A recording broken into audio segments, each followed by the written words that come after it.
രണ്ടുപേരെ എനിക്ക് നേരിട്ട് അറിയാം.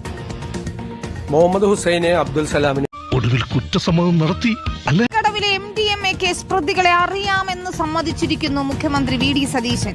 ഹുസൈൻ യൂത്ത് കോൺഗ്രസ് പ്രവർത്തകനാണ്. അതായത് MDMAയുമായി പിടിയിലായയാൾ ഹുസൈൻ എന്നയാൾ യൂത്ത് കോൺഗ്രസ് പ്രവർത്തകനാണെന്ന് മുഖ്യമന്ത്രി സമ്മതിക്കുകയാണ്.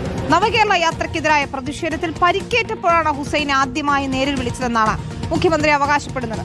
തനിക്ക് സോഷ്യൽ മീഡിയ ടീം ഇല്ല എന്നും മുഹമ്മദ് ഹുസൈൻ കോർഡിനേറ്റർ അല്ല എന്നതുമാണ് മുഖ്യമന്ത്രിയുടെ വിശദീകരണം. രണ്ടുപേരെ എനിക്ക് നേരിട്ട് അറിയാം. മുഹമ്മദ് ഹുസൈനെ, അബ്ദുൽ സലാമിനെ എനിക്ക് നേരിട്ട് അറിയാം. അതിലെ മുഹമ്മദ് ഹുസൈൻ അവിടുത്തെ യൂത്ത് കോൺഗ്രസ് പ്രവർത്തകനായിരുന്നു.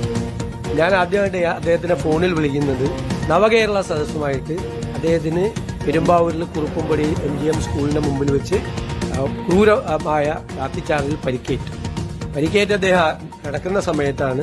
അപ്പൊ ഇദ്ദേഹത്തെ ഫോണിൽ വിളിച്ചു. അങ്ങനെയാണ് ആദ്യമായിട്ട് ഫോണിൽ വിളിക്കുന്നത്. ഫോണിൽ വിളിച്ച് ആശ്വസിപ്പിച്ചു. എല്ലാവരും ആശ്വസിപ്പിക്കുമല്ലോ. ഫോണിൽ വിളിച്ച് തല്ലുകൊണ്ട ആളുകളൊക്കെ ഇയാൾക്ക് നല്ല പരിക്കേറ്റിരുന്നു. അത് എന്റെ സോഷ്യൽ മീഡിയ ടീമിലൊന്നുമില്ല.